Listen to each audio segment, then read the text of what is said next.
Hello दोस्तों, स्वागत है आपका अपने चैनल डिफेंस ट्यूटर में। आज की इस वीडियो में आपको जनरल साइंस के पार्ट 4 को बताने वाले हैं। यह वीडियो एयरफोर्स नेवी वाले बच्चे के लिए खासकर बनाया गया है। जिन जिन बच्चों का एयरफोर्स और नेवी के एग्जामिनेशन है आने वाले समय में 2021 में, 2021 में और फर्दर भी, उन सभी के लिए ये वीडियो बेहद ही महत्वपूर्ण होगा। इससे पहले हम 3 लेक्चर दे चुके हैं। अगर आप उसे नहीं देखे हैं तो जाके वीडियो से देख सकते हैं। तो चलिए बच्चे, अपने वीडियो की ओर बढ़ते हैं। आपको सिंपली एक एक क्वेश्चंस को वॉच करना है। हम सभी क्वेश्चंस हिंदी और इंग्लिश दोनों में दिए हैं ताकि हिंदी इंग्लिश दोनों मीडियम वाले बच्चे इसे देख सके। और साथ ही साथ आपके हर एक क्वेश्चंस के हमने रीजन भी बताया है। हर एक क्वेश्चंस को हमने रीजन आपको देंगे यहाँ पे, ताकि आप उसके सॉल्यूशंस को भी अच्छे से याद करके रख सकें। अगर आपको किसी भी क्वेश्चंस के रीजन ना पता हो तो उसके सॉल्यूशंस याद करना मुश्किल होता है, लेकिन हम आपको क्वेश्चंस के आंसर के साथ साथ सॉल्यूशंस भी जरूर देंगे। तो चलिए बच्चे, अपने वीडियो की ओर बढ़ते हैं। अगर आपको वीडियो अच्छा लगेगा, वीडियो से कुछ भी सीखेंगे, तो वीडियो को लाइक कीजिएगा, चैनल को जरूर सब्सक्राइब कीजिएगा। चलिए, पहला क्वेश्चन है हमारा, the two elements that frequently use for making transistors. इन सभी में से कौन से ऐसे दो एलिमेंट्स हैं जो ट्रांजिस्टर्स के बनाने के रूप में यूज किया जाता है, यानी इनके इनके मदद से ट्रांजिस्टर को बनाया जाता है। ट्रांजिस्टर बनाने के लिए अक्सर उपयोगी किए जाने वाले दो तत्व हैं। इनमें से कौन है वो तत्व, इनमें से कौन वो एलिमेंट है? तो चलिए बच्चे, ऑप्शन बी क्या है इसका सही आंसर है।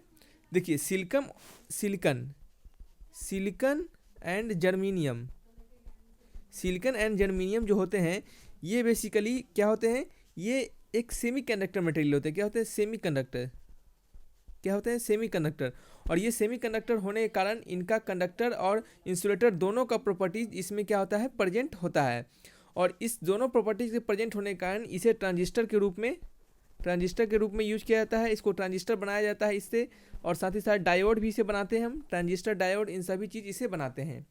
देखिए, ये क्या करते हैं सेमीकंडक्टर मटेरियल, ये जब टेम्परेचर आपका जब हाई होता है, जब टेम्परेचर क्या होता है, हाई होता है, तब ये कंडक्टर के रूप में एक्ट करता है। ठीक है, जब आपका टेम्परेचर हाई होता है तो ये कंडक्टर के रूप में एक्ट करता है। लेकिन जब टेम्परेचर डिक्रीज करता है, लो हो जाता है, तो ये क्या करता है, इंसुलेटर के रूप में ये क्या करता है, एक्ट करने लगता है। तो इसी कारण ये दोनों सेमीकंडक्टर मटेरियल होने के कारण सिलिकॉन एंड जर्मेनियम को ट्रांजिस्टर के रूप में यूज किया जाता है। ठीक है, चलिए नेक्स्ट क्वेश्चन है आपका।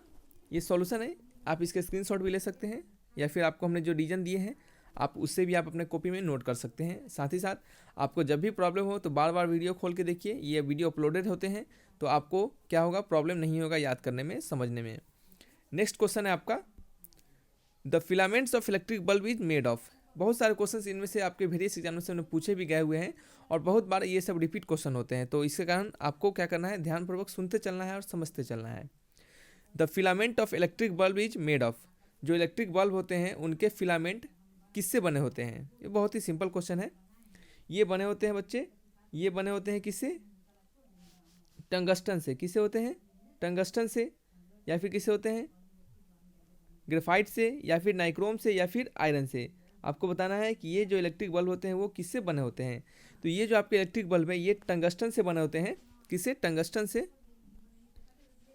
किससे? टंगस्टन से ये बने होते हैं। क्यों टंगस्टन से बने होते हैं? क्योंकि टंगस्टन का जो मेल्टिंग पॉइंट होता है वो क्या होता है, मेल्टिंग पॉइंट क्या होता है, एंड जो आपके रेसिस्टेंस होते हैं, क्या होता है, मेल्टिंग पॉइंट एंड रेजिस्टेंस, ये क्या होते हैं, हाई होते हैं। क्या होते हैं? हाई होते हैं। क्या? बहुत ही हेवी होते हैं। हाँ, तो चलिए बच्चे, सॉरी फॉर दैट। देखिए, तो टंगस्टन से ये इलेक्ट्रिक बल्ब बने होते हैं। और क्यों बने होते हैं? क्योंकि जो आपके जो टंगस्टन होते हैं उनके मेल्टिंग पॉइंट और रेजिस्टेंस बहुत हाई होते हैं। मेल्टिंग पॉइंट और रेजिस्टेंस हाई होने के कारण कभी भी अगर ज़्यादा करंट उसके अंदर आ जाए, उस बल्ब के अंदर ज़्यादा वोल्टेज अगर उसे मिल जाए, तो वो क्या हो, जल्दी से क्या करे, जल्दी से उसका जो तार है, जो टंगस्टन का वायर है, वो क्या हो, जल्दी से गले नहीं, यानी जल्दी से वो ब्रेक नहीं करे। इसके कारण टंगस्टन का हम यूज करते हैं। ठीक है, और एक और बात है कि टंगस्टन जो होते हैं इसके 3800 क्या होते हैं, 3800 इसके मेल्टिंग पॉइंट है। 3800 डिग्री क्या होते हैं, इसके मेल्टिंग पॉइंट होते हैं। क्या होते हैं? 3800 डिग्री इसके मेल्टिंग पॉइंट होते हैं। तो ये 3800 डिग्री एक्चुअल में आपको याद नहीं करने होते हैं, लेकिन हम आपको सिंपली बता दिए हैं। लेकिन हाँ, इसका रीजन जरूर याद करिए, क्योंकि इसके मेल्टिंग पॉइंट और रेसिस्टेंस हाई होते हैं। इसके कारण इसे टंगस्टन के रूप में यूज किया जाता है। विद्युत बल्ब का फिलामेंट किससे होता है, बना होता है? टंगस्टन से बना होता है। तो ये रीजन आपको याद रखने हैं। नेक्स्ट है आपका diamond is an allotropic form of. Diamond किसके इलेक्ट्रोपिक फॉर्म होते हैं? बहुत ही सिंपल सा क्वेश्चन है। डायमंड जो होते हैं वो कार्बन के इलेक्ट्रोपिक फॉर्म होते हैं। किसके? कार्बन के इलेक्ट्रोपिक फॉर्म होते हैं डायमंड। देखिए डायमंड जो कार्बन जो होते हैं उनके कौन से इलेक्ट्रॉप्स होते हैं, कौन से इलेक्ट्रॉप्स आपके कार्बन के प्रेजेंट होते हैं? बेसिकली दो ही टाइप्स के इलेक्ट्रॉप्स प्रेजेंट होते हैं। जैसे आपके एक दो होता है आपका ग्रेफाइट और दूसरा होता है आपका डायमंड। क्या होते हैं? डायमंड और ग्रेफाइट। बकमिनिस्टर फ्लोरेंस और क्या होते हैं आपके, ये भी क्या होते हैं आपके कार्बन के ही इलेक्ट्रॉप्स होते हैं, लेकिन इसे ज़्यादातर हम यूज नहीं करते हैं, यानी इसे ज़्यादातर हम अपने पढ़ने के रूप में इसे हम ज़्यादातर नहीं यूज करते हैं। आपको बेसिकली दो ही टाइप्स आपको पढ़ने हैं, आपके सिलेबस में भी है, ग्रेफाइट और डायमंड। बकमिनिस्टर फ्लोरेंस भी है, ठीक है, और कोबाल्ट 60 ये भी है, लेकिन आपको इन दोनों को नहीं जानना होता है। ज़्यादातर आप दो ही चीज़ को पढ़ते हैं, ग्रेफाइट और डायमंड को, तो आपको यही दो सिर्फ याद करने हैं, ठीक है। चलिए नेक्स्ट क्वेश्चन है आपका, इन फायरवर्क्स में the green flame is produced. आप जो आतिशबाजी करते हैं उसमें हरी जो रंग की लौ निकलती है, हरी रंग की जो फ्लेम निकलती है वो किस कारण से निकलती है? ऐसा किस एलिमेंट के कारण होता है? सोडियम के कारण, बेरियम के कारण, मरकरी के कारण, पोटेशियम के कारण, ठीक है। तो आपको बता दें सिंपली कि ये जो आपके ग्रीन फ्लेम होते हैं, ग्रीन फ्लेम जो होते हैं ये आपके किसके कारण होते हैं? बेरियम के कारण होते हैं, बेरियम, ठीक है। बेरियम यानी ऑप्शन नंबर बी के कारण, किससे? ऑप्शन नंबर बी यानी बेरियम के कारण होते हैं ये आपके ग्रीन फ्लेम। और भी बहुत सारे ऐसे जो आपके एलिमेंट हैं जो कि अलग अलग टाइप्स के फ्लेम देते हैं। इनमें से कुछ एलिमेंट के फ्लेम हमने आपको दिए भी, अभी तुरंत बताएंगे आपको, उससे आप याद करते हैं तो आपको एग्जामिनेशन में बहुत ही हेल्प करेगा। ये आपसे इससे रिलेटेड बहुत सारे क्वेश्चंस हमेशा बनते हैं, अलग अलग समय में अलग अलग क्वेश्चंस बना लिए जाते हैं। जैसे देखिए यहाँ पे ग्रीन फ्लेम जो होते हैं बेरियम के रूप में यूज किया जाता है, ठीक है। कॉपर को जब जलाया जाता है तो वो ब्लू फ्लेम हमें देता है। येलो फ्लेम हमें कब मिलता है? येलो फ्लेम हमें मिलता है जब हम सोडियम को बर्न करते हैं। रेड फ्लेम मिलता है जब हम लिथियम को बर्न करते हैं। वाइट फ्लेम मिलता है जब हम मैग्नीशियम को, देखिए मैग्नीशियम को जो भी साइंस के अगर स्टूडेंट होंगे कोई भी बच्चे अगर उन्हें इस बात की अगर उन्हें बताया जाए कि मैग्नीशियम को बर्न करने पर वाइट फ्लेम मिलता है तो उन्हें ये अच्छे से याद होगा, क्योंकि जब वो क्लास 8-7 में होंगे या फिर कोई भी बच्चे जो CBSE मीडियम से पढ़े होंगे वह 7th-8th में होंगे अगर, तो उन्हें याद होगा इस चीज़ को। या फिर 10th में भी याद होगा कि मैग्नीशियम को बर्न करने पर वाइट फ्लेम देता है। आपको मैग्नीशियम रिबन दिया जाता था, क्या दिया था? मैग्नीशियम रिबन, MG रिबन, और जब इसे बर्न करवाते थे तो हमें वाइट फ्लेम मिलता था। सिमिलरली क्या है, इसी तरह अलग में आपको जो स्ट्रॉन्शियम है, स्ट्रॉन्शियम क्या होते हैं? ब्राइट रेड फ्लेम देते हैं। कौन से रेड? ब्राइट रेड फ्लेम हमें स्ट्रॉन्शियम से मिलता है। तो देखिए ये कुछ क्या है आपके डिफरेंट फ्लेम्स थे। अगर आप इन सभी को याद करके रखते हैं तो आपको क्या होगा? बहुत ही हेल्प होगा, ठीक है। आप इसके स्क्रीनशॉट लेके इसे याद भी कर सकते हैं। नेक्स्ट है आपका परमानेंट हार्डनेस। ये बहुत बार क्वेश्चन पूछा गया है परमानेंट हार्डनेस से रिलेटेड, कि परमानेंट हार्डनेस ऑफ वाटर को किस तरीके से रिमूव किया जाता है। इससे पिछले वाले वीडियो में भी हमने इसी टाइप के क्वेश्चंस को बताया था परमानेंट हार्डनेस से रिलेटेड, लेकिन वहाँ पे कुछ अलग आपको ऑप्शंस थे। तो यहाँ पे भी क्या है, कुछ अलग ऑप्शंस दिए गए हैं, ताकि अगर एक ही क्वेश्चन वैरायटी ऑफ ऑप्शंस से बनाया जाए, पूछे जाए, तो आप उसे भी टैकल कर सके। तो देखिए परमानेंट हार्डनेस ऑफ वाटर को हम किसके एडिशन से रिमूव कर सकते हैं? पानी की अस्थायी कठोरता को किससे हटाया जा सकता है? ठीक है, क्लोरीन से, वॉशिंग सोडा से, पोटेशियम परमैंगनेट, या फिर कहते हो ब्लीचिंग पाउडर से। बताइए किससे हटाया जा सकता है?